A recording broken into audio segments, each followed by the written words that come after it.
Écoutez, bienvenue à tous et merci d'être là pour cette conférence CTO InShape Core AI 2025. On recevra James Whitbeck, qui est principal ingénieur chez Alan, qui nous expliquera comment concevoir et différencier son produit d'IA générative.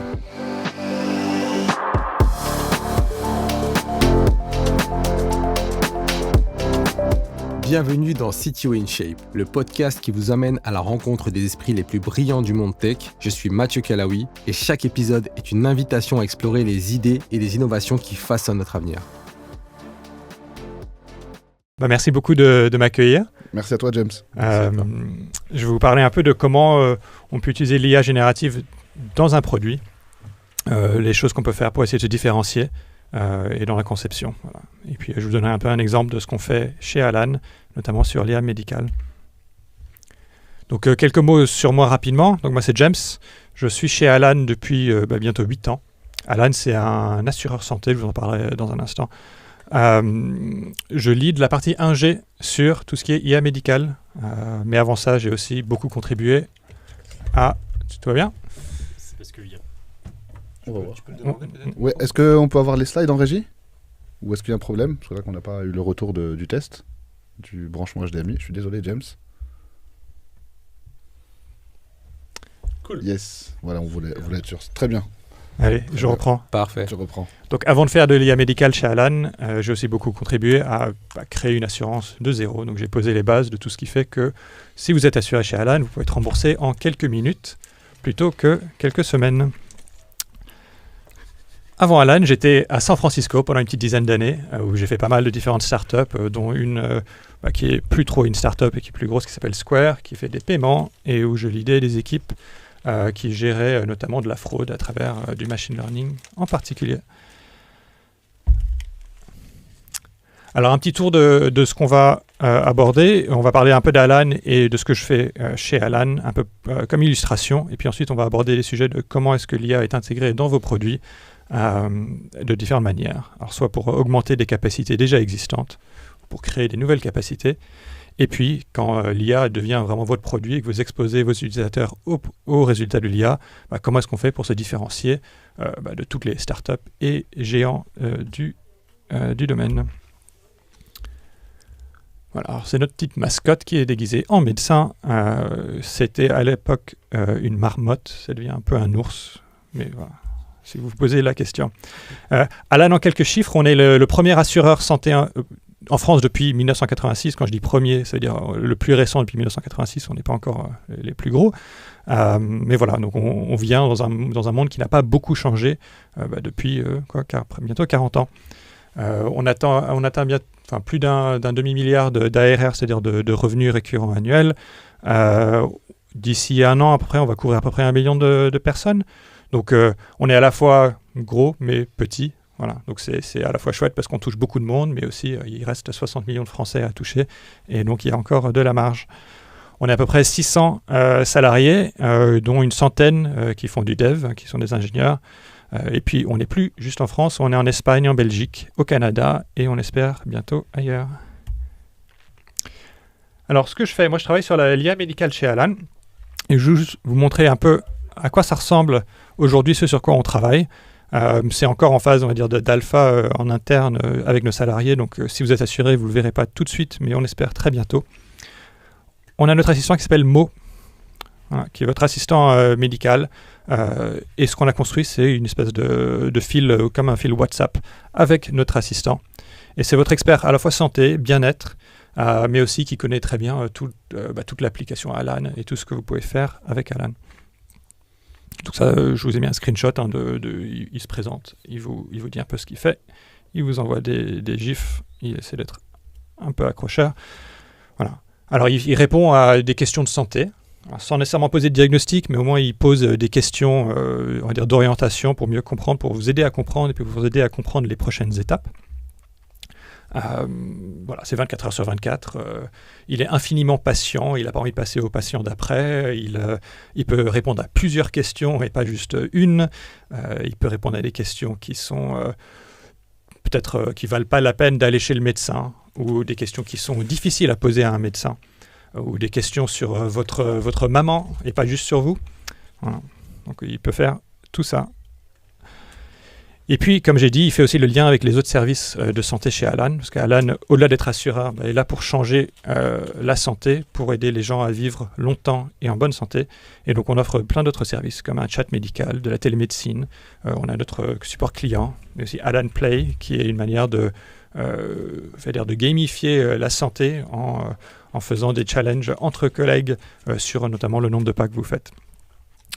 Et puis on a un shop où vous pouvez commander les lunettes ou des lentilles de contact facilement et à votre vue. Voilà, je reviens juste. Donc l'interface là, il me propose de me mettre en contact avec un médecin et je peux cliquer dessus, ça me met dans l'autre interface. Mais dans mon fil WhatsApp avec Mo, ça va garder un historique du fait que j'ai eu cette conversation-là, je peux y retourner. À terme, on va me proposer de faire un résumé de la conversation pour qu'elle puisse alimenter notre connaissance médicale de votre profil. Voilà. Et donc, c'est à la fois un endroit unique, un fil unique, mais aussi qui fait des branchements avec tout le reste de ce qu'on fait. Et puis aussi, on fait un peu de science quand même. Hein. On ne fait pas juste du produit. On a publié un article, il n'y a pas... en octobre, je pense, mais ça dit avril, parce qu'il y a eu plusieurs publications. Et surtout, on a été accepté à une conférence à Pittsburgh, une grande conférence de l'IA. On avait fait une étude sur comment est-ce que les médecins notent notre IA, parce que notre IA est sous supervision médicale, mais aussi quel est le ressenti des patients, et de voir comment on compare ça à une expérience sans IA. Donc, je vous invite à aller chercher ça, vous trouvez sur Archive facilement. Voilà. Et en termes d'équipe, on n'est pas gigantesque. Hein. Je pense pour l'instant, on a trois développeurs, 2 personnes en data, un produit, un designer, une chercheuse en UX, un médecin. Donc on a un médecin dédié, c'est super chouette. Mais si on compare ça aux 1000 milliards d'euros qui sont investis dans l'IA, est-ce qu'ils vont jamais les retrouver? Je ne sais pas. Mais on se sent bien petit. À la fois face aux grands groupes là, dont j'ai mis les logos, mais aussi toutes les autres startups qui essayent de faire quelque chose à la fois dans la santé ou au-delà. Alors, on va faire un petit tour de où est-ce que l'IA peut s'insérer dans vos produits et donc quelles sont un peu les problématiques et les questions auxquelles réfléchir. Tout d'abord, juste pour améliorer des capacités existantes, en gros, l'enjeu, c'est d'aller plus vite, moins cher, rendre plus facile des tâches qu'on fait déjà. Voilà, donc, ça passe beaucoup par de l'automatisation. Et je vais vous donner quelques exemples de ce qu'on fait chez Alan. Le support client, tout le monde adore parler à un chatbot en support client. Mais heureusement, avec les LLM, on commence à avoir un peu plus de qualité. Et puis surtout chez Alan, on fait du préfiltrage et on s'assure quand on répond avec de l'IA que c'est quelque chose auquel on est capable de répondre avec de l'IA. Mais c'est un endroit où il y a énormément d'efficacité à gagner sur le support client et même de rapidité, hein, parce qu'on va vous répondre immédiatement. On est une assurance santé, donc le traitement des documents, c'est le nerf de la guerre. On a démarré comme la première assurance 100% digitale, c'est-à-dire qu'il n'y a plus besoin d'envoyer par la poste. Mais bon, scanner quelque chose et l'envoyer par email ou l'uploader, c'est pas non plus sorcier. Donc ça va pas être notre différenciation très longtemps. En tout cas, ça ne l'est déjà plus. En revanche, traiter des documents de manière automatique pour que quand vous uploadez votre document, vous avez votre argent dans votre compte en banque en 1 minute. Ça, c'est vraiment très chouette. Et donc, il y a énormément qu'on peut faire avec de l'IA sur le traitement de documents. Et on voit que, alors qu'avant, on avait des modèles spécialisés, des modèles d'OCR, des modèles de NER, Named Entity Recognition, maintenant, les IA généralistes, et notamment Gemini, qui est vraiment très bon là-dessus sur ces dernières itérations, on lui balance le document et il peut nous sortir vraiment énormément de données. Après, comme tu disais, il faut minimiser les risques. Et donc, notamment, là, j'ai une image d'un décompte avec plein de données, plein de chiffres. Il faut s'assurer qu'on a bien trouvé qu'on a trouvé le bon code qui qualifie l'acte médical pour qu'on rembourse avec les bonnes garanties. Il y a beaucoup de choses qui peuvent mal se passer. Et donc, il y a toute une question de comment est-ce qu'on quantifie la confiance qu'on a pour qu'on soit OK pour aller jusqu'à la phase de remboursement. Et bien entendu, on sera un peu plus attentif sur quelque chose qui coûte 3 000 € plutôt qu'une visite chez le pharmacien. Voilà. Et le dernier truc, c'est notre marmotte qui est déguisée avec ce qui ressemble à un maillot de bain et une sucette. Et ça n'a pas pris 2 mois à une agence créative. Ça a pris 30 secondes ou 2 minutes à un salarié chez Alan qui s'est dit « Tiens, j'ai envie d'une marmotte dans un maillot de bain ». Et ça, ça a vraiment révolutionné la création de content de visuels sur la brand. Voilà, donc j'ai des marmottes partout dans cette présentation, mais il y avait bien 10 000 marmottes en existence dans Alan, et des nouvelles tous les jours. Alors pour créer des capacités nouvelles, l'IA aussi nous ouvre des capacités qu'on n'avait juste pas avant. Alors tout le monde a en tête un peu la partie générative du texte, de la génération d'images, de vidéos, de sons, ça je ne vous le représente pas, mais je pense qu'il y a aussi toutes sortes de domaines où ça a tellement baissé le coût que tout d'un coup, des choses deviennent faisables, alors qu'avant, c'était complètement prohibitif. Je vous donne 2 exemples qui ne sont pas chez Alan pour le coup, mais l'une qui est peut-être, on va dire, positive, sur la recherche médicale et notamment sur le développement de nouvelles molécules, de nouvelles protéines. L'IA a permis de faire des choses qui étaient juste pas faisables avant. Et il y a eu beaucoup de développement, notamment chez DeepMind et AlphaFold là-dessus, qui ont vraiment révolutionné l'approche sur le développement de médicaments. Et puis l'autre, un peu moins, on va dire, optimiste, mais moi je regardais une série télé l'autre jour et on avait le policier qui s'est dit maintenant je vais récupérer des milliers d'heures de vidéosurveillance et je vais boire mon café ou mon vin et passer des heures devant un écran à les regarder pour essayer de trouver la voiture qui revient dans toutes ces vidéos.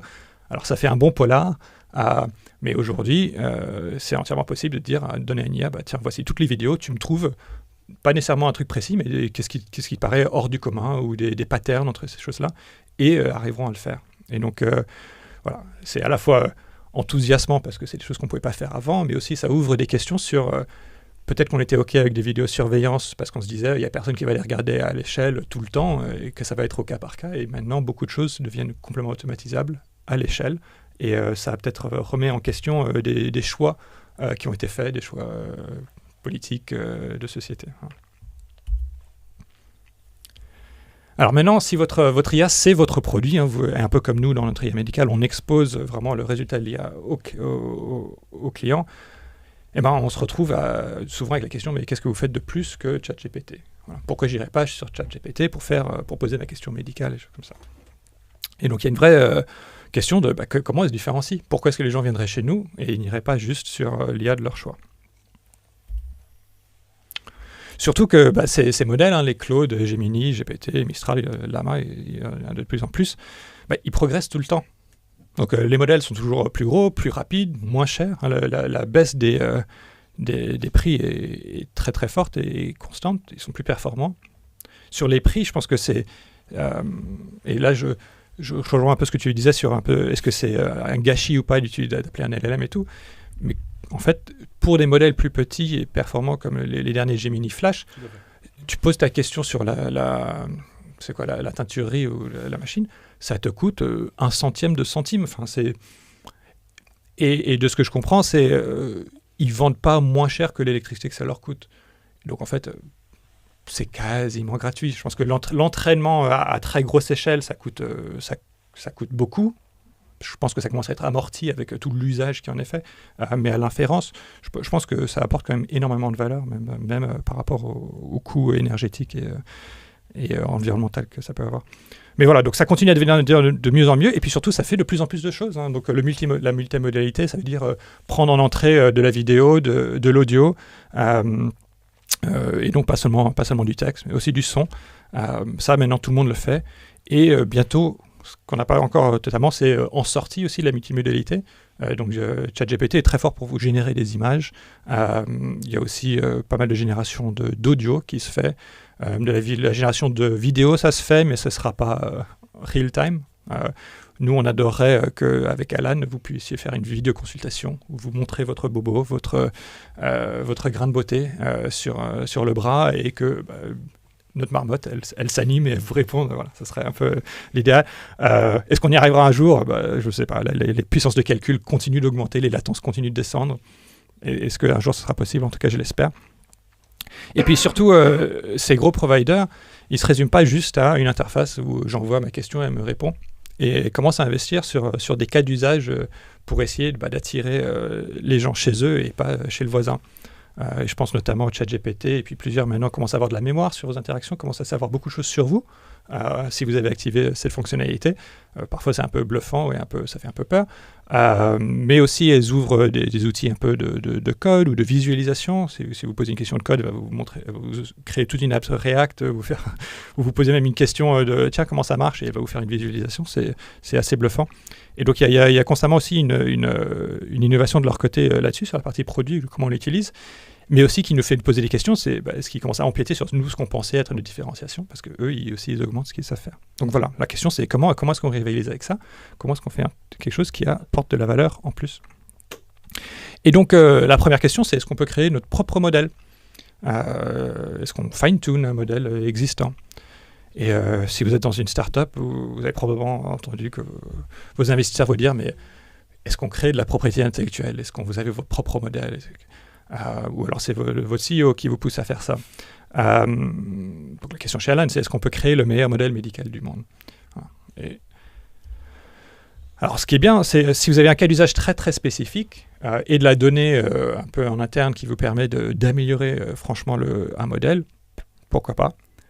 Surtout si vous cherchez à distiller un petit modèle donc qui sera moins cher à hoster, peut-être le mettre on-device pour que ce soit encore plus rapide et moins gourmand. Voilà. Ça peut bien marcher. Mais je dirais, il y a quand même beaucoup de choses à prendre en compte. Hein. Déjà, c'est pas facile. C'est très facile dans la programmation du fine-tuning de se tromper, de faire des erreurs, de se retrouver à dégrader fortement la performance du modèle initial. Ensuite, il faut récolter des données. Beaucoup du travail, en fait, même dans les grands labos d'IA, c'est de cleaner de la donnée, de donner de la donnée de très grande qualité en entrée pour avoir des bons résultats. Et ensuite, il faut créer des sets d'évaluation pour pouvoir évaluer si le modèle a bien progressé sur ce qui nous tient à cœur, mais aussi qui n'a pas trop régressé sur les autres parties un peu généralistes qu'on va quand même utiliser.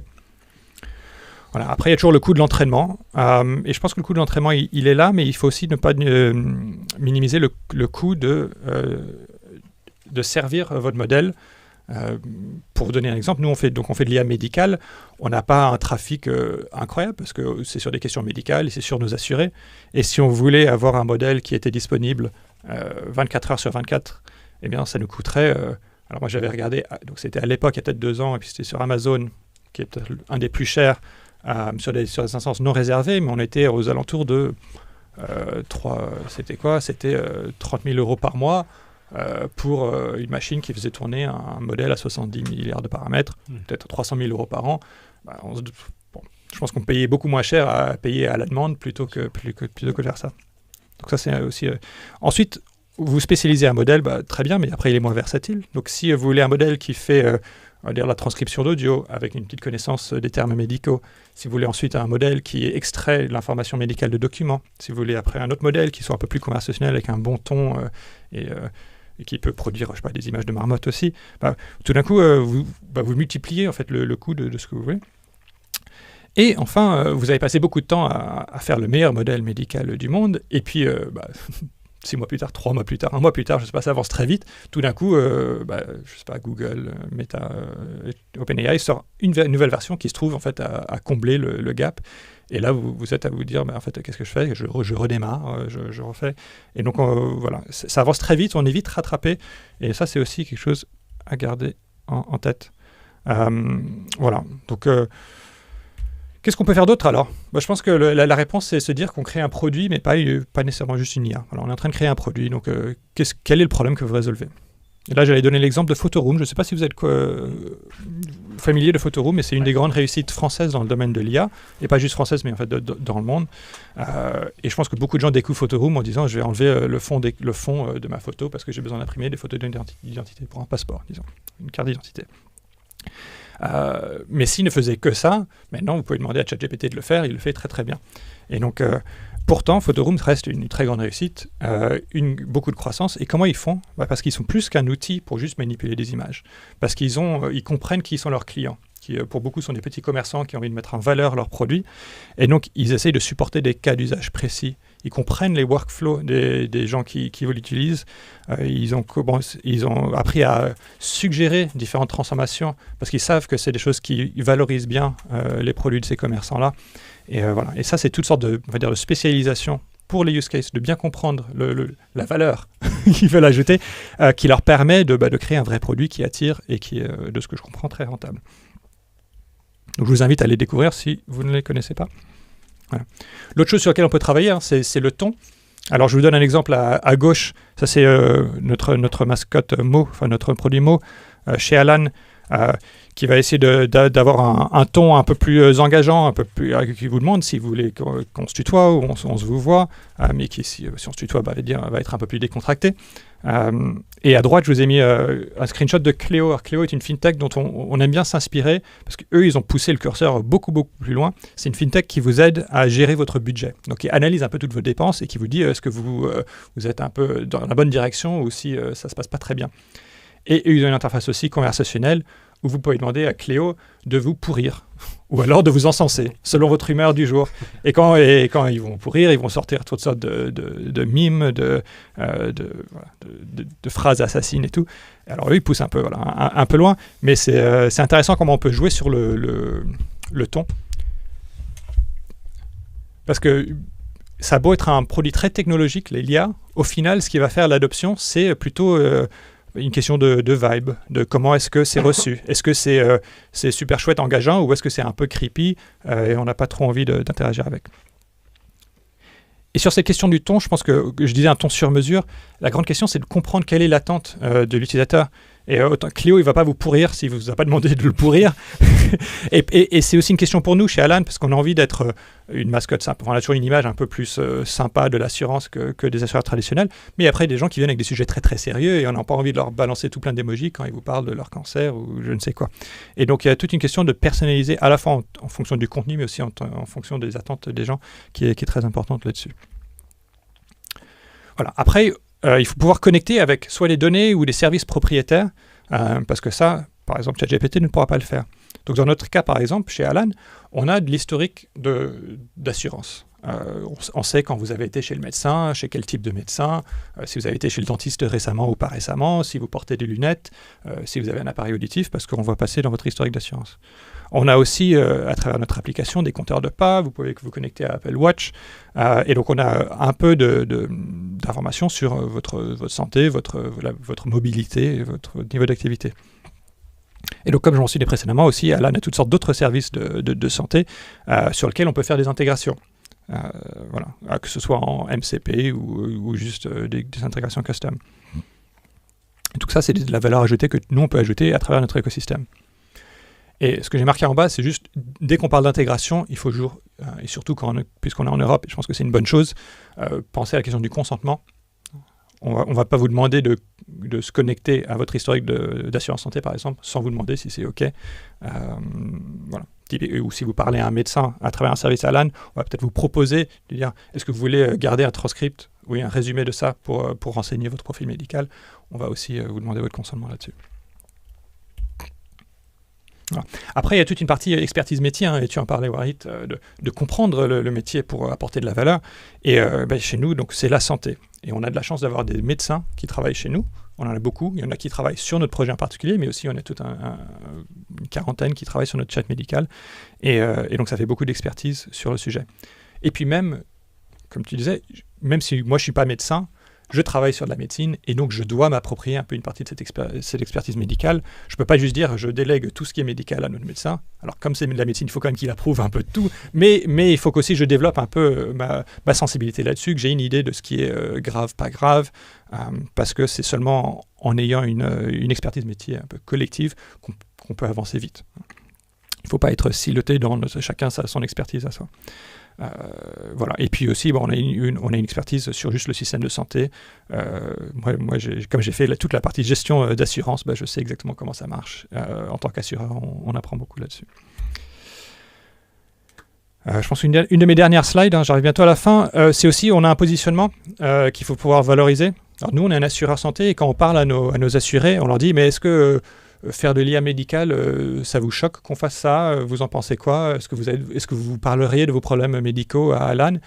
Et unanimement, et ça nous a presque un peu surpris, ils nous ont dit « Mais oui, vous êtes un assureur santé, c'est très légitime que vous fassiez ça, moi je vous fais confiance. » Alors qu'ils disaient « ChatGPT, je ne suis pas trop sûr que je vais aller lui parler de mes questions sensibles. » Alors nous, on était ravis d'entendre ça, qu'il y avait une telle confiance envers Alan.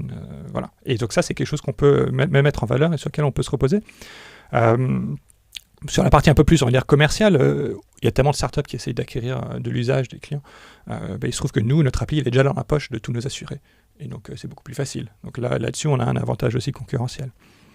Et puis ensuite, on a des relations existantes en tant qu'acteur du système de santé avec tous les autres les acteurs. Alors que ce soit la Sécu, les ordres de médecins, les fédérations d'assureurs ou de mutuelles, les opérateurs de tiers payants, puis même les établissements de santé. Si on veut faire des partenariats avec des établissements de santé, leur proposer un peu une IA médicale pour les aider à faire du filtrage de leurs patients, le fait qu'on soit assureur santé, qu'on ait de la formation sur le secret médical et tout ça, ça rassure.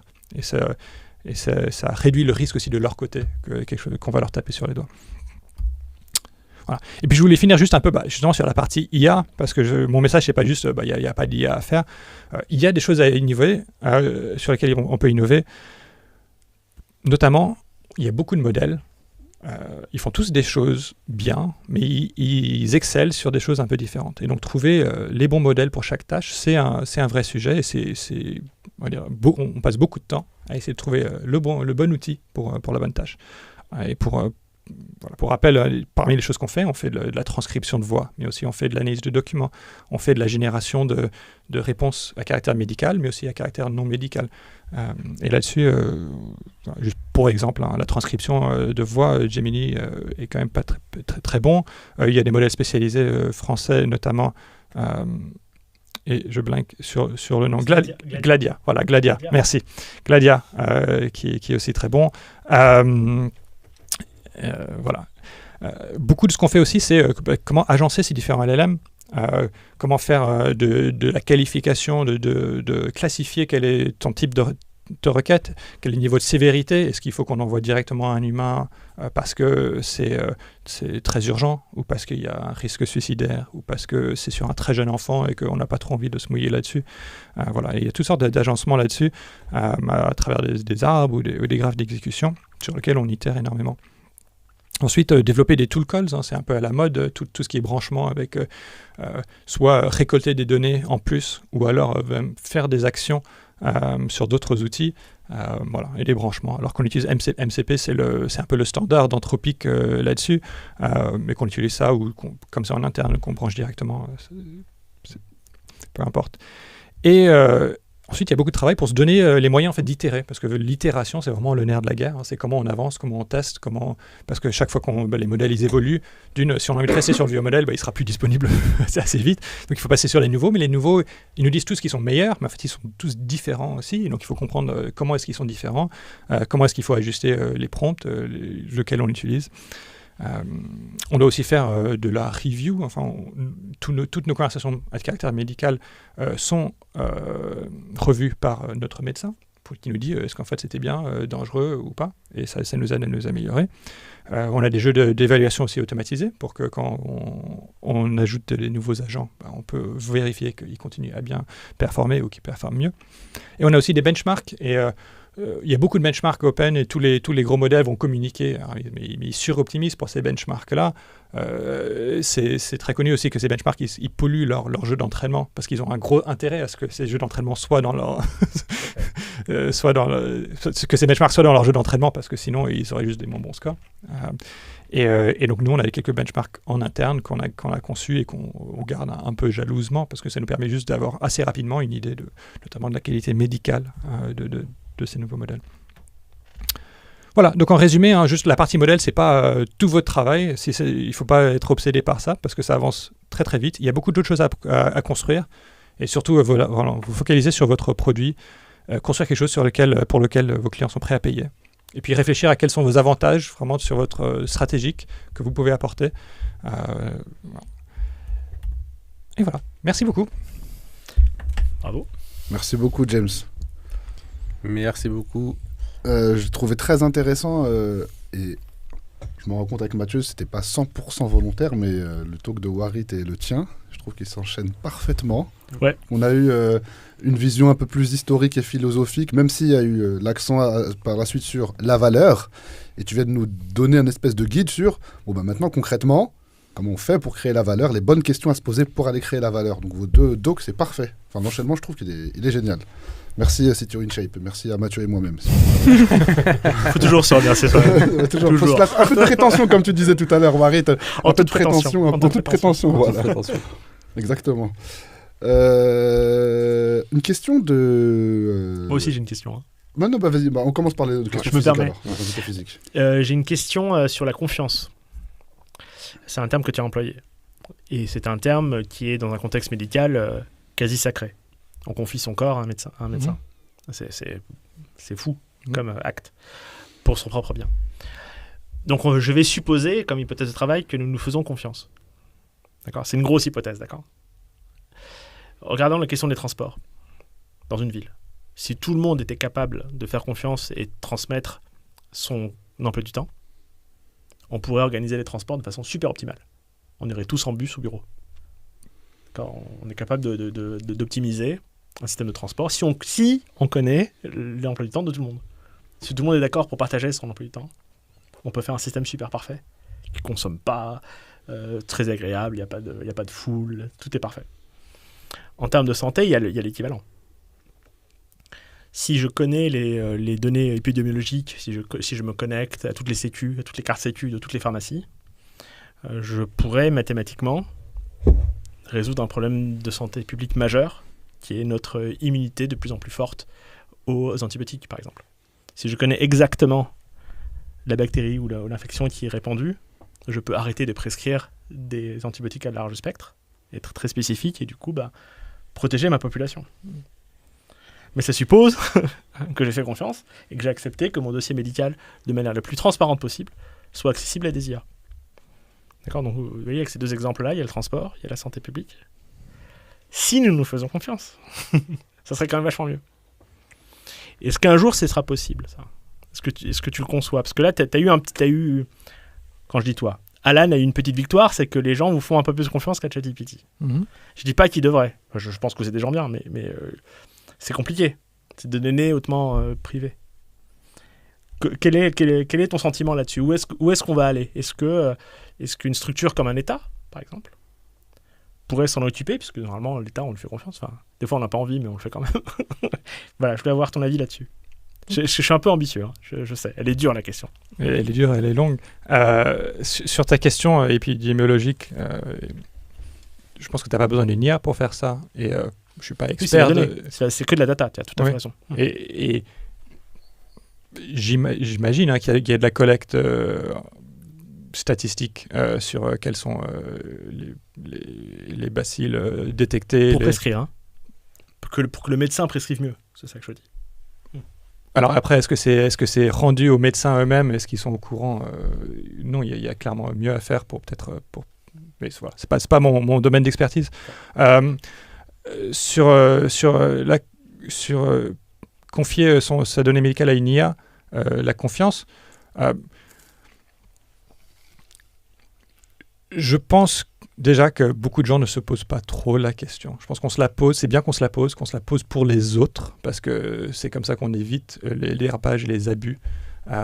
Mais quand on vise des produits qui pour tout le monde, pas que pour des gens qui sont obsédés par la privacy, et je pense que c'est moins un sujet en fait qu'on pense pour beaucoup de gens. Ça ne veut pas dire qu'il ne faut pas le prendre au sérieux, mais voilà, donc nous, on fait ce qu'il faut pour suivre les régulations. On communique sur le fait qu'on n'est que sur des data centers HDS, c'est-à-dire hébergement de données de santé en Europe. Voilà, donc nous, on fait ce qu'il faut. C'est parfois un peu contraignant. On n'a pas toujours accès aux derniers modèles et choses comme ça. Mais on fait ce qu'il faut. On essaye aussi en interne de faire très attention à qui a accès à la donnée.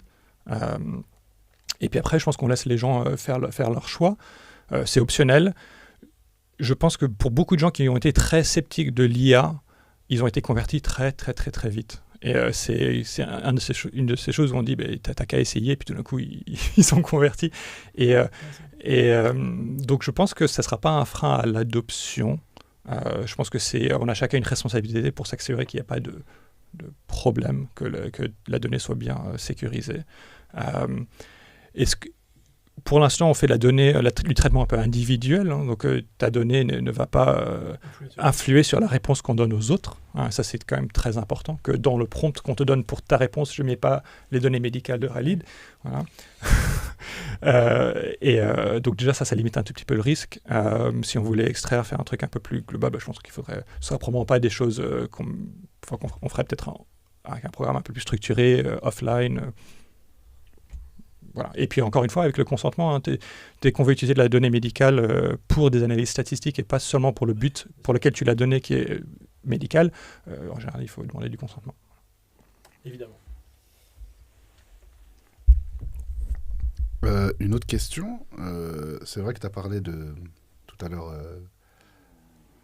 du risque des géants de l'IA comme Anthropic, Meta, OpenAI, etc. Le fait qu'ils puissent créer des produits qui viendraient empiéter sur votre marché, sur votre périmètre, sur ce que vous créez à la base. Tu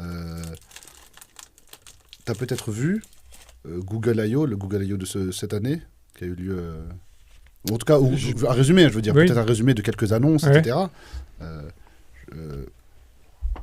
Je pense que cette année 2025, je pense que c'est quand même, vu ce que Google a pu proposer, c'est l'année où les géants basculent nous ne faisons que des modèles, globalement, avec une petite interface chat, pour ressembler à ChatGPT, parce que chacun doit avoir son petite interface chat pour quand même interagir pour que monsieur tout le monde puisse interagir, où les géants maintenant vont sur le terrain du produit.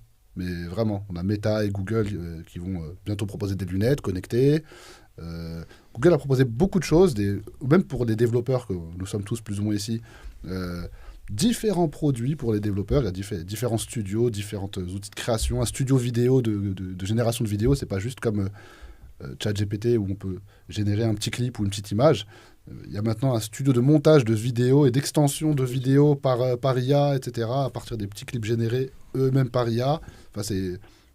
J'ai l'impression que les géants vont de plus en plus sur le terrain du produit. Alors, ça reste des produits assez généralistes et pas aussi pointus que... Voilà, Google ne va pas faire de l'assurance. Je ne pense pas que Google va être concurrencé demain sur le terrain de l'assurance. Mais qu'est-ce que tu penses, toi, du fait que les géants ne vont plus être juste des providers de modèles, si je puis dire, mais des providers de vrais produits qui peuvent intéresser potentiellement pas mal de gens, quoi, dans le monde... Alors, qu'est-ce que j'en pense ? Je vais essayer de pas trop reprendre ce que j'ai déjà dit, mais tu as un peu deux aspects. L'une, c'est ton modèle. Est-ce qu'il essaye de résoudre un truc très généraliste ou est-ce qu'il commence à se spécialiser ou résoudre, ou juste être spécialiste, mais très bon en fait sur tout. Et on parle beaucoup aux gens de chez Google notamment, et ils sont très intéressés par l'aspect médical. Ils ont envie que Gemini soit très très très bon médicalement, tout en étant très très bon sur autre chose. Et ils ont pris l'approche de, en fait, toutes les avancées qu'on a, on va les mettre dans Gemini. On va pas faire un modèle médical, un modèle machin. Et donc c'est assez impressionnant. Je pense qu'ils ont du succès là-dessus. Et ça, pour nous, c'est très bien. Si les modèles de base sont de mieux en mieux sur les parties médicales, j'en suis très très heureux. Nous on est là pour s'assurer des cas, regarder les cas où ils se trompent, minimiser le risque d'erreur, surtout sur la partie médicale, c'est vraiment là où tu as envie de minimiser. Et c'est là où on se dit, tiens, sur tel et tel sujet, si tu lui demandes une question de dosage très très précis sur la vitamine D, par exemple, il va te sortir un truc très plausible et complètement faux. Et donc là, on sait, parce qu'on a utilisé, et donc on arrive à détecter des choses comme ça. Mais voilà, donc tu as une partie où ils investissent dans des domaines particuliers, mais quand même dans leur interface de LLM, mais pour résoudre de mieux en mieux certains domaines. Ensuite, sur la partie produit, moi je ne suis pas surpris. Ils essayent tous de rentabiliser les investissements énormes qu'ils ont faits. On va voir beaucoup de choses. Je pense que la réponse pour les plus petites startups qui sont dans ce domaine, c'est... ça va être dur de faire des modèles bien meilleurs, ça va être dur de faire moins cher, parce qu'ils ont une scale incroyable, et puis dans le cas de Google, en plus, une avance sur l'infrastructure jusqu'à un très très bas niveau qui est assez impressionnante. Et donc c'est, qu'est-ce que tu offres voilà, en interne. Qu'est-ce que tu as d'autres services, des données propriétaires, des services propriétaires, une connaissance très très fine du problème, de la population. Où il se trouve qu'on est en France. C'est pas l'expertise des grands labos, le côté français. Non seulement la langue, le langage médical. Tu parles de Doliprane à un Américain, il n'a aucune idée de ce que tu lui dis. Et pourtant, c'est le mot. Il n'y a pas un Français qui ne connaît pas. Et il y a aussi la pratique médicale à la française. Et ça, on s'en rend compte. Parfois, notre médecin, il fait des gros yeux en disant « Mais qu'est-ce qui nous a sorti le modèle ?» Et peut-être qu'il se trompe, peut-être qu'il a mal jaugé la gravité. Mais je pense qu'il y a aussi une question de la pratique médicale d'un pays à l'autre est différente. Je pense qu'en France, on a tendance à être un peu plus conservateur. On a tendance à vous envoyer chez le médecin plus souvent. Et ça, on n'a pas envie de le changer. On n'a pas envie de dire aux gens de prendre un Doliprane quand ils ont mal à la poitrine. Voilà. Et donc il faut... voilà, il y a beaucoup qu'on peut apporter là-dessus qui sera dur, je pense, à répliquer. Et je pense que ce qui est génial avec l'IA, c'est que le marché est tellement gigantesque. On voit l'adoption dans tous les pays. Moi, je ne sais pas quel est le nombre de gens qui utilisent ChatGPT, mais c'est hallucinant. Et donc, en fait, ce marché qui est tellement gigantesque, il peut être saucissonné et quand même avoir des sous-marchés où on peut se spécialiser et quand même avoir un marché adressable qui est très, très grand. Yes. Moi, j'ai peut-être je peux rebondir sur une question. C'est très lié à ton talk, là, pour le coup. C'est par rapport à l'acceptation d'avoir cette nouvelle interface qui est en fait un chat, un modèle. Aujourd'hui, est-ce que vous avez des mesures, parce qu'au tout à l'heure on parlait de la capacité en fait au modèle à s'améliorer de jour en jour, donc à rendre les interactions de plus en plus naturelles, et puis aussi il y a aussi un pli cognitif que nous on prend, c'est de s'habituer à ces modèles-là. Il n'y a pas un seul développeur qui a jamais ragé contre ChatGPT qui lui dit mais tu ne comprends pas ce que je te dis, tu vois, j'en connais plein. Tu vois, on oublie et on arrive dans un moment donné où on parle même pas à un humain, mais à une entité qui est capable de comprendre nos sentiments, alors même si c'est pas le cas, mais qui est capable de les interpréter en tout cas. Aujourd'hui, est-ce que vous avez dû quand même faire une enquête, ce que je disais tout à l'heure, pour savoir est-ce que ça va être accepté d'avoir en fait un modèle qui va interagir avec eux sur des sujets qui peuvent être parfois sensibles.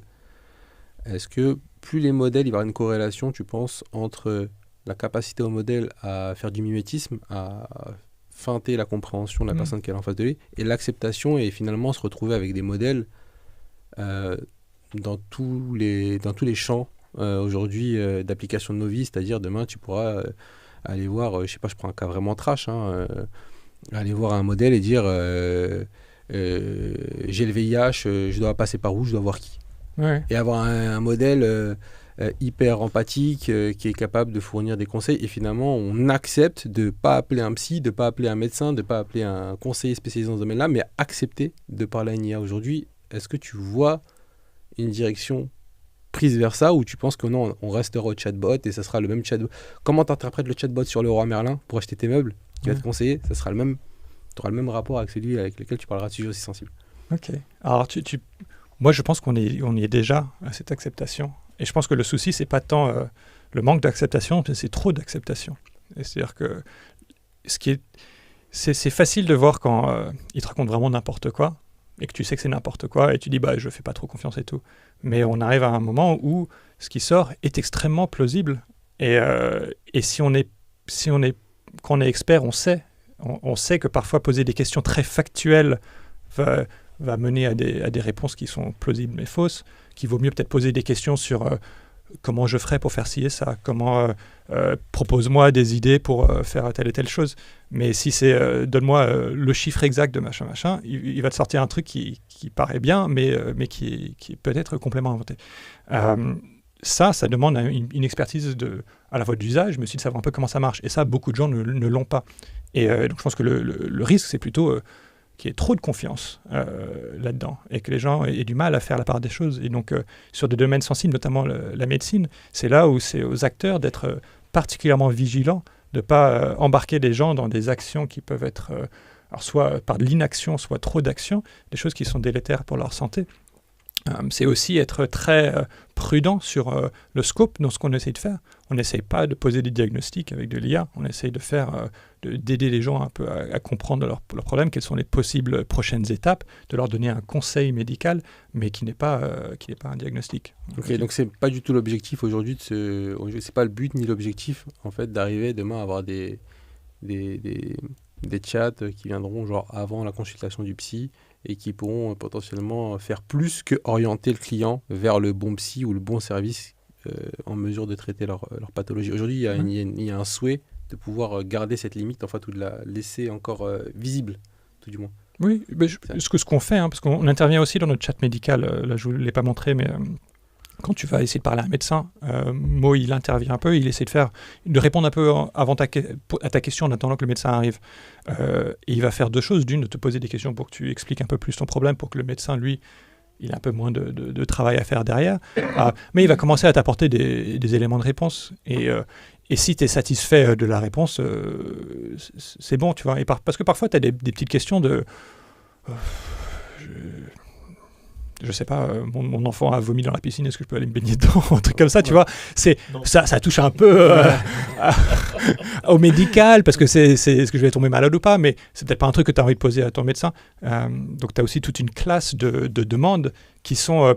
et c'est ça qu'on a envie d'un peu d'encourager, c'est de réduire la barrière, en fait, d'aller prendre l'initiative, d'aller poser ta question. Parce que tu as tout plein de choses auxquelles on peut répondre qui ne sont pas est-ce que tu as le cancer tu vois. Qui ne relèvent pas de ça, et ça reste une minorité, je suppose. Et l'idée, c'est de pouvoir en fait, d'améliorer le nombre de personnes qui vont toucher ces médecins par rapport aux vrais besoins qu'ils peuvent avoir. En fait. Voilà. Et c'est pas la manière de l'aborder, mais il y a toujours une question de est-ce qu'on peut être plus efficace dans notre système de santé, ne pas envoyer les gens chez les médecins qui n'ont pas besoin d'y aller. Exact. Alors, si tu dis juste on cherche à baisser les coûts sur la médecine, on veut faire des économies, les gens ils vont crier et tout, on va dire plutôt on essaie d'être un peu plus efficace, d'une parce qu'on va te répondre plus rapidement, et puis on va t'éviter des visites inutiles, mais tout en essayant de minimiser le risque et de pas tu parlais de la même erreur qui soit t'envoie inutilement chez le médecin, soit te tue, bah voilà, c'est clairement le problème. Voilà. Bah, écoute, je sais pas s'il y a d'autres questions. Pour moi, c'était super expérience. Merci beaucoup pour la conférence, James. Merci, c'était James. vraiment top. Oui. Encore une fois, petit rappel, toutes les conférences que vous voyez en fait seront rediffusées sur la chaîne CTO InShape. Donc voilà. On va passer au prochain et au dernier talk de Khalid.